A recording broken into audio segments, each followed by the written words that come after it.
Praise the lord. Blessfood रेसिपीमध्ये आपणा सर्वांचं खूप मनापासून स्वागत. तर आज आपण अगदी 4 चमचे तुपामध्ये मऊ लुसलुशीत असा रसरशीत शिरा कसा बनवायचा ते बघणार आहोत. तर हे पहा, फक्त 4 चमचे तुपाचा वापर करून आणि एक सिक्रेट पदार्थ वापरून शेवटपर्यंत मोकळा सुटसुटीत आणि मऊसूत राहतो असा शिरा कसा बनवायचा ते बघूयात. सगळ्यात आधी एक पॅन घेतलेला आहे आणि आता यामध्ये 4 चमचे तूप घेतलेलं आहे. तर या चमच्याच्या मापाने मी 4 चमचे तूप घेतलेलं आहे. तर 2 चमचे तूप आधी घालणार आहे. ते हे बघा, स्टँडला माझा धक्का लागला त्यामुळे स्टँड पडलेलं.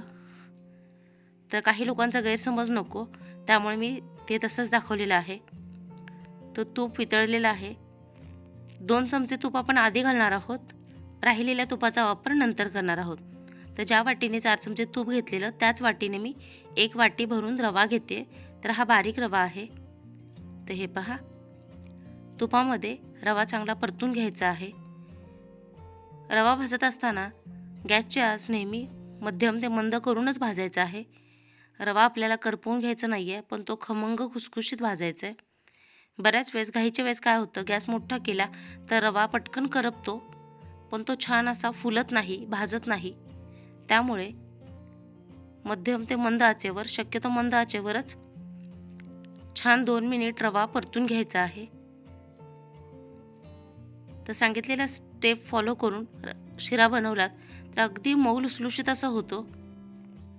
खूप साऱ्या टिप्ससह अगदी मऊ लुसलुशीत शिरा कसा बनवणार आहोत हे तुम्हाला बघायला भेटणार आहे. त्यामुळे step by step recipe follow करा आणि शेवटपर्यंत रेसिपी नक्की बघा. तर हे पहा, दाखवते तसं एकसारखं परतून रवा छान आपल्याला फुलवून घ्यायचा आहे, म्हणजे भाजून घ्यायचा आहे. तर जे प्रमाण आहे ते तुम्ही एकाच कोणत्या तरी वाटीने वगैरे घ्या, म्हणजे लक्षात येईल. आता हे पहा, 2 मिनिट झालेले आहेत. रव्याचा रंग साधारणतः बदललेला आहे. या स्टेजवर आपण काय करणार आहोत, थोडं तूप ठेवून बाकी सगळं तूप यामध्ये घालणार आहोत.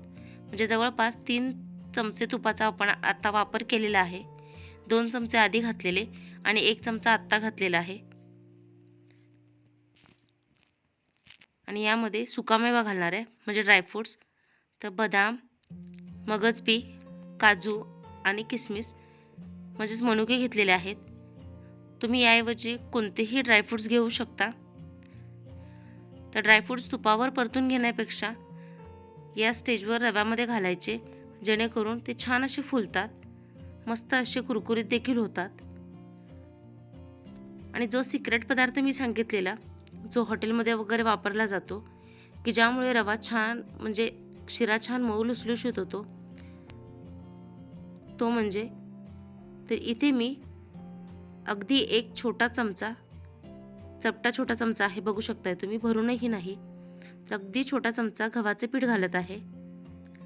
तर गव्हाच्या पिठामुळे शिरा अगदी मऊसूत होतो आणि अजिबात सुका सुका होत नाही.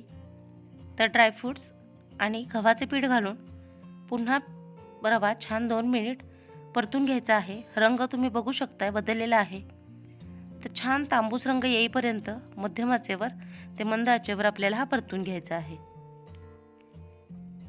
तर एक भांडे घेतलेलं आहे. आता यामध्ये ज्या मापाने आपण रवा मापून घेतला होता त्याच मापाने 2.5 पट पाणी घ्यायचं आहे. म्हणजे 1 वाटी रव्यासाठी 2.5 वाटी पाणी घेतलेलं आहे. तर तुम्ही याऐवजी 3 किंवा 3.5 वाटी पाणी घेऊ शकता.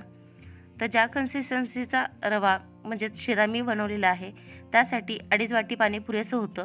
पण तुम्हाला आणखी पातळ असा रवा म्हणजे शिरा हवा असेल तर तुम्ही 3 ते 3.5 वाटी पाणी घेऊ शकता. तर इथे दाखवल्या पद्धतीने मी 2.5 वाटी पाणी घेत आहे. हे पाणी आपल्याला गरम करून घ्यायचं आहे आणि पाण्यामध्ये मी इथे केसरच्या काड्या टाकत आहे. तर हे ऑप्शनल आहे, तुमच्याकडे केसर नसेल, नाही टाकलं तरीही चालेल. केसर घातलं नाही तर शिरा होत नाही असं काहीच नाही. अगदी साध्या सोप्या पद्धतीने देखील ड्रायफ्रूट्स न घालता किंवा केसर न घालता शिरा होऊ शकतो. फक्त यामुळे रंग छान येतो, फ्लेवर छान येतो. पाण्याला साधारणतः उकळी आली की त्यामध्ये वेलची पूड टाकलेली आहे. तर साधारणतः जाडी भरडी अशी वेलची पूड आहे. आधी वेलची पूड अजिबात टाकायची नाही. पाणी साधारणतः उकळलं की मग वेलची पूड टाकायची आहे, जेणेकरून शिऱ्याला फ्लेवर छान येतो. आता हे पाणी गरम करून घ्यायचं आहे. रव्याचा रंग तुम्ही बघू शकताय, छान असा तांबूस झालेला आहे. पण रवा इथे करपून घेतलेला नाही आहे, तर मध्यम ते मंद आचेवर छान हा परतून घेतलेला आहे. अशा रंगावर रवा भाजून घेतला तर शिरा खूप छान चवीला लागतो. तर रवा परफेक्ट भाजलेला आहे आणि सोबत जे ड्रायफ्रूट्स आहेत ते बघू शकताय तुम्ही. मनुका अगदी टमटमीत झालेला आहे.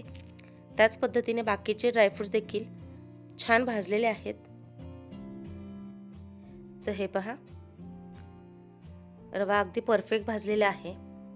आता जे पाणी गरम करून घेतलेलं आहे, केसरमुळे त्याचा रंग किती छान पिवळसर आलाय ते बघू शकताय तुम्ही. तर हे पाणी यामध्ये घालायचं आहे आणि गॅसच्या सुरूच आहे, गॅस अजिबात बंद करायचा नाही आहे. जर तुम्हाला असं वाटलं की रवा करपतोय किंवा खूप पुढे जातोय तर तुम्ही थोडा वेळ गॅस बंद करू शकता, पण नंतर पुन्हा गॅस बंद सुरू करून मगच पाणी घालायचं आहे. तर हे बघा,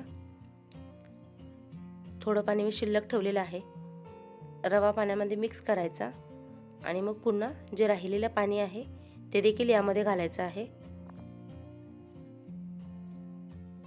रवा आपण छान खमंग भाजून घेतलेला आहे, त्यामुळे तो शिजायला अजिबात वेळ लागत नाही. तर आता छान पाणी आणि रवा मिक्स करून घ्यायचं आहे.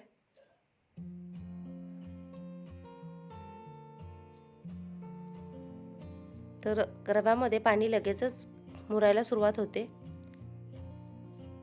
सगळा रवा पाण्यामध्ये मिक्स करायचा. रवा भाजून घेतला त्यामुळे अजिबात गुठळ्या होत नाहीत आणि पाणी देखील आपण इथे गरमच घातलेलं आहे.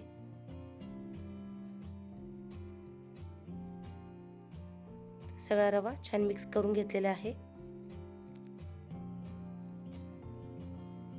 आता एक झाकण लावून 1-2 मिनिट अगदी मंद आचेवर हे ठेवायचं आहे, जेणेकरून पाणी रव्यामध्ये छान मुरलं जाईल आणि वाफेमुळे रवा छान मऊसूत होईल. ते 1.5 ते 2 मिनिट झाकून ठेवूयात. तर 2 मिनिटानंतर हे पहा, पाणी पूर्णपणे रव्यामध्ये मुरलेलं आहे आणि रवा छान असा मोकळा सुटसुटीत झालेला आहे. तर अजिबात करपू द्यायचं नाहीये. सांगितलेल्या पद्धतीने केला तर मऊ लुसलुशीत असा शिरा छान तयार होतो. तर पुन्हा सगळं हे छान मिक्स करून घ्यायचं आहे आणि आता यामध्ये साखर घालायची आहे. तर ज्या वाटीने आपण रवा मापून घेतला होता त्याच वाटीने साखर घ्यायची आहे. तर इथे आपण साखरेचा पाक वगैरे काहीच बनवणार नाही आहोत. 1 वाटी रव्यासाठी पाऊण वाटी साखर घेतलेली आहे. तर गोड कितपत आवडतं त्या अंदाजे तुम्ही साखर कमी जास्त देखील घेऊ शकता.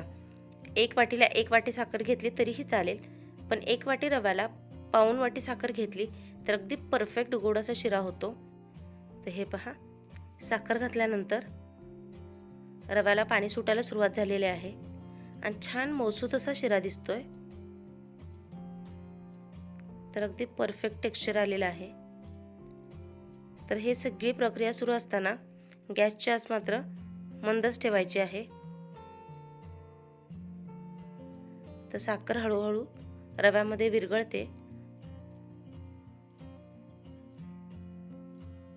आणि किती छान तुपकट आणि असा रसरशीत शिरा दिसतोय ते बघू शकताय तुम्ही.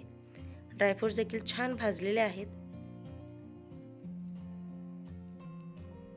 तर अगदी बिना झंझट, कमी मेहनत, सोप्या पद्धतीने शिरा मस्त तयार होतो. तर हे छान मिक्स करायचं आहे आणि पुन्हा एक अर्धा मिनिट झाकून ठेवायचं आहे, जेणेकरून जी साखर आहे ती रव्यामध्ये पूर्णपणे वितळली जाईल. तर फक्त अर्धा मिनिट आपण हे मंद आचेवर झाकून ठेवणार आहोत. आणि हे पहा, अर्धा मिनिट झालेलं आहे आणि पॅनच्या कडेला तुम्ही बघू शकता तूप सुटायला सुरुवात झालेली आहे. साखर देखील व्यवस्थित विरघळलेली आहे आणि काय छान शिरा दिसतोय ते बघू शकताय. रंगही सुंदर आलाय. तर चमच्याला अजिबात रवा चिकटत नाहीये. यावरून समजायचं की आपला शिरा परफेक्ट झालाय. तर जे तूप आपण शिल्लक ठेवलं होतं ते या स्टेजला घालायचं आहे तर राहिलेलं जे तूप आहे ते देखील यामध्ये घालून घेते. तर अगदी 4 चमचे तुपामध्ये अर्धा किलो शिरा तयार होतो. तर तयार झालेला शिरा हा अर्धा किलोच्या प्रमाणात सांगते, रव्याचं प्रमाण तितकं नाही आहे. तर बघा, चमच्याला अजिबात शिरा चिकटत नाही आहे. तर मोकळा सुटसुटीत असा आणि छान रसरशीत शिरा तयार झालेला आहे. तुम्ही देखील एकदा नक्की ट्राय करून बघा. तुमचा अनुभव माझ्यासोबत शेअर करा. तर खूप सारं तूप घालायची देखील काहीच गरज नाही आहे. प्रमाण डिस्क्रिप्शनमध्ये दिलेलं आहे. या पद्धतीने शिरा बनवाल तर न खाणारे देखील अगदी आवडीने खातील. चॅनलवर नवीन असाल तर सबस्क्राईब करा, लाईक करा, शेअर करा. सगळ्यात महत्त्वाचं म्हणजे जी काही बेल आयकॉन दिसते म्हणजेच घंटी दाबायला अजिबात विसरू नका. शिरा तरी तयार झालेला आहे. आता तो आपण छान एका डिशमध्ये काढून घेऊयात. तर किती सुंदर शिरा दिसतोय ते बघू शकताय तुम्ही.